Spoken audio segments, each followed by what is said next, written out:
Our next speaker is Jon Greendeer. He is the elected president of the Ho-Chunk Nation. He was elected in June of 2011. He received his AA from the University of Wisconsin Marathon County and his BA from the University of Wisconsin Stevens Point. There he served as president, ambassador, vice president, diversity and multicultural and diversity issues director, a few jobs there, as well as a delegate to the United Council for both universities. Prior to becoming president, Jon was the executive administrative officer and the Grievance Review Board chair and mediator for the Ho-Chunk Nation. Please welcome Jon Greendeer.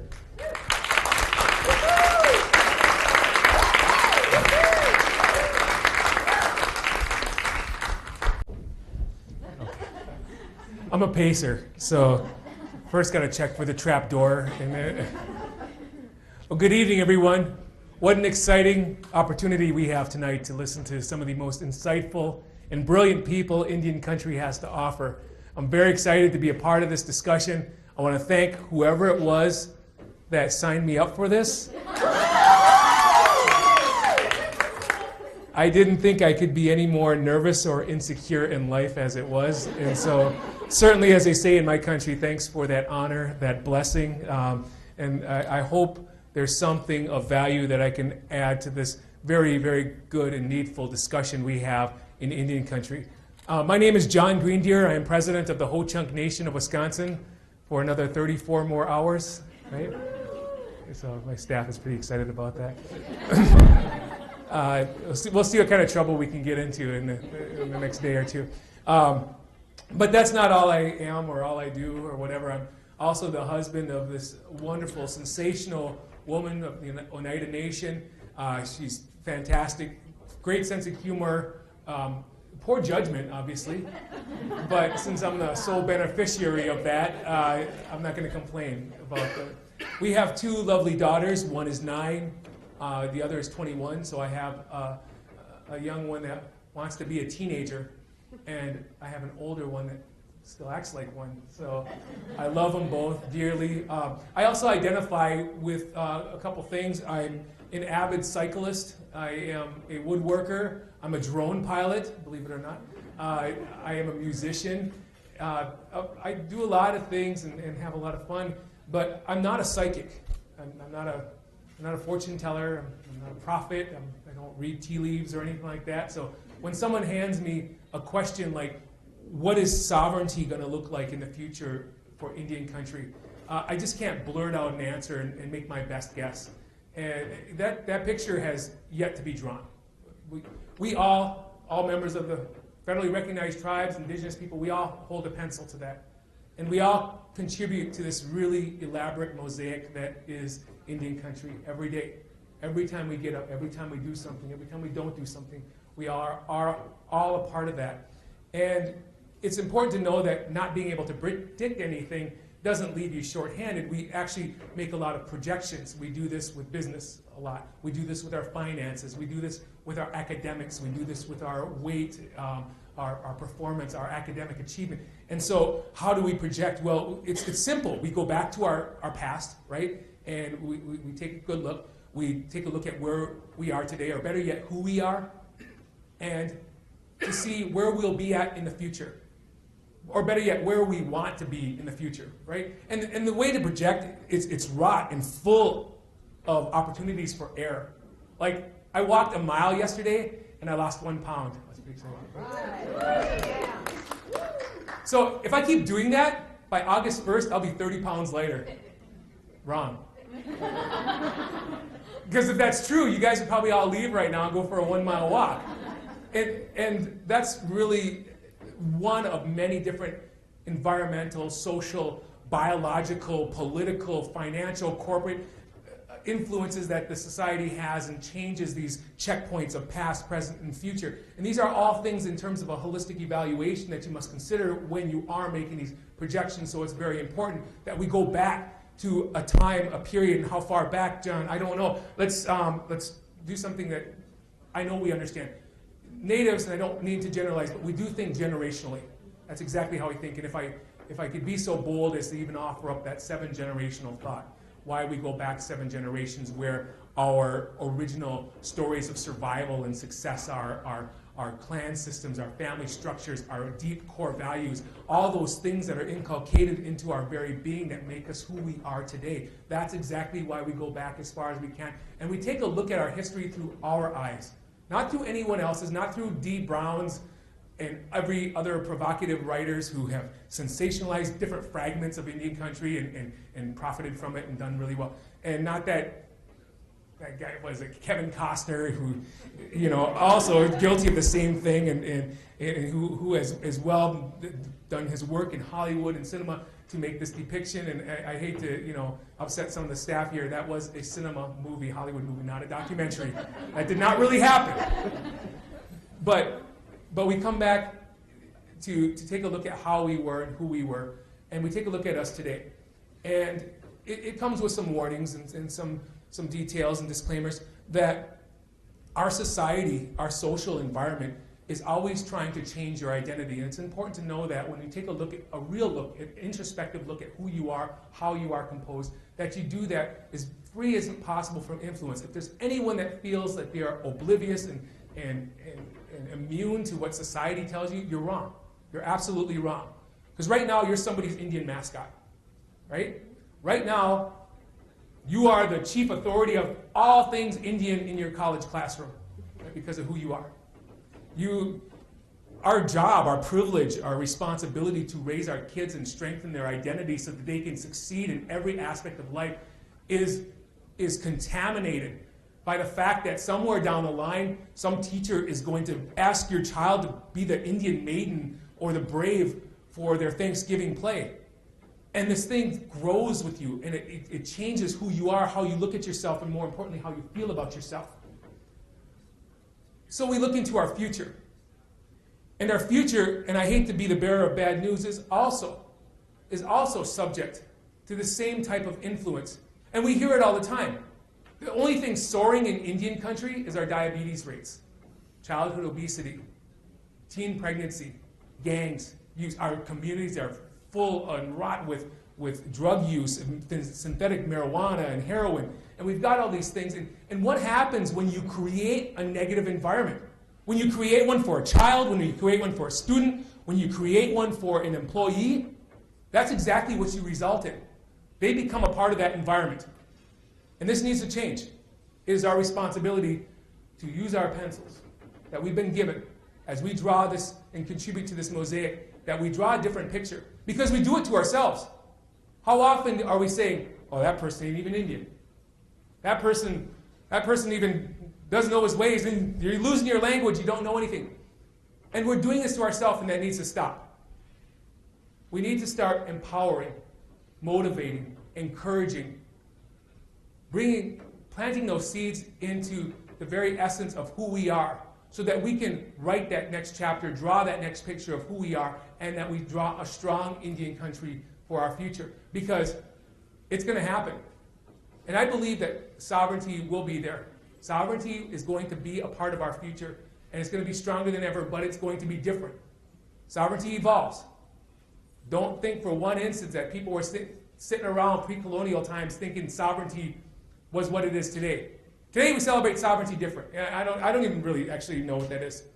I went to school. I ran for president of my tribe, and I studied this, spent so much time in the congressional record, and it's a big giant word. It's like trust responsibility. It's like treaty rights and things like that. You get this big giant grandiose flim flam word that says everything, encompasses everything, but it actually does or says nothing at all. It doesn't really. It's great. It's podium talk, right? It's things you say up on stage. It's things you say in front of a classroom. It's things you say when you're running for office. It's all these wonderful, great things. But in reality, how do you sit around? Do I go to the office and water cooler and say, "Hey, Joe, you want to go do something sovereign tonight?" Yeah. What are you thinking? I don't know. Let's go down the riverfront and touch white people with eagle feathers and shit. Tell them they just broke the law. You know. No, we don't talk about sovereignty like that. Sovereignty is a little bit of a different nuance, and it's not. It encompasses a lot, but it's going to change. And the very root of sovereignty that we're looking at is alive and well because of who we are, because of how strong we are. You take a look at our history when we go back in time. First of all, we are very fortunate. We are very lucky. if you are a member of the tribe, any tribe, you're going to go through about over 50,000 Americans before you come. And if you're less than 1 in a million in the world. You know, you are so fortunate in that regard. But most importantly, you are the legacy of some of the greatest human beings that have ever walked this planet, who have been faced with inclement weather, who have been faced with disease, who have been faced with warfare, who have been faced with starvation, famine, drought, everything, you name it. And they survived. They didn't just survive, they progressed. You know, we've changed a lot. But I'll tell you what, I spend a lot of time watching my favorite show, Naked and Afraid. Glued to the TV, just making sure, wow, man, look at them. They haven't eaten for 6 days, they're all emaciated, you know. And not realizing that this is how we were. This is how we survived, we progressed, we made our errors, we had our successes, and we learned. We evolved. And survival isn't something unique to Native Americans or anything. It's something that is inherent to every living plant and animal, creature, and person that walks the earth. It exists so that you can exist. That's its only job. It doesn't make you better than anyone else. It doesn't make you more Apache or more Ho-Chunk or more Oneida than anyone else. It just makes you alive. It makes you here today. That's exactly what it does. But now progress, that's a little bit different. That's something that involves evolution. That involves learning from your mistakes, advancing yourself, using that oral tradition to carry on so that the next generation of people have life a little bit better than what you had yourself. And that's why I believe we exist today. I don't think people went through all that starvation, famine, removal, termination, and extermination simply just to survive. I believe that they wanted to see the perpetuation of their existence generations down the line. And that's exactly what our job is, to make sure that we exist and perpetuate our culture, our way of life, our identity, so that we can succeed in every aspect of life, whether it's in corporations, whether it's politically, whether it's financially, whether it's culturally or linguistically, that we become the vehicles of change so that we're allowed to see this thing go on for the next 7 generations. That's our responsibility, that's our charge. Now, that's a lot to ask. That is a lot to ask. And we have this discussion about going back to the sovereignty issue of well, what do you mean? Because you just said it doesn't mean anything, and then here you're sitting there talking about it for the next 15 minutes. But it has some value to it, because one of the things is that when it evolves, I believe it's going to go back to its base root. And here's why. In looking, our sovereignty is celebrated when we pass ICWA. It's clamored about when the Supreme Court hands us a victory that we've worked for a long time, when we get a grant, when we do economic development, when we start a Section 17 corporations, when we grow freaking weed, for crying out loud. Everything's about sovereignty. Yay! Most hits on your Facebook page when you write the word sovereignty. Beads and feathers and sovereignty, it sells. It's freaking amazing. But it's going to be different. You know why? Because we all have a charge. We all work for people. We all work for others. We all know that our job is to, without judgment, pick up the people that are behind the farthest, whether it be academically, financially, health-wise. Our job is to take care of people, bar none. That is it. They didn't make it that hard for us, but we have to have the heart to do that, because sometimes you're going to help people that don't deserve it in your mind. That's our job as public service. If you can't do that, you need to leave the room. So, but the resources that we normally use for sustenance, for supplements, aren't getting bigger, but the people that are serving, the population of those are. The money that we once sent people out to go get isn't growing, but the need is. And so we need to shape leadership and redefine that. Leadership isn't something you got because you got more votes than the other guy. You don't get that. You don't earn that. You don't deserve that until you've done something. If you can come to a conference and remember your golf clubs and forget what the hell you came for, you're no leader in my book. I'm a product of the greatest generation in the world. That is a fact.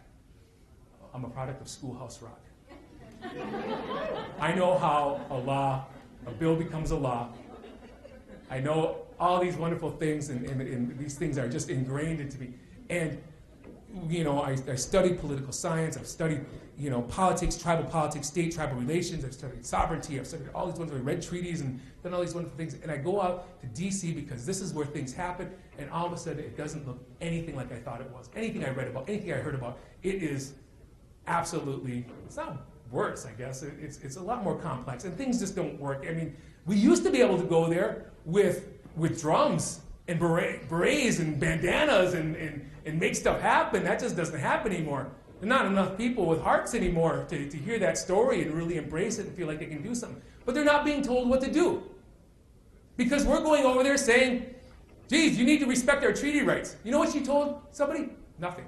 Nothing at all.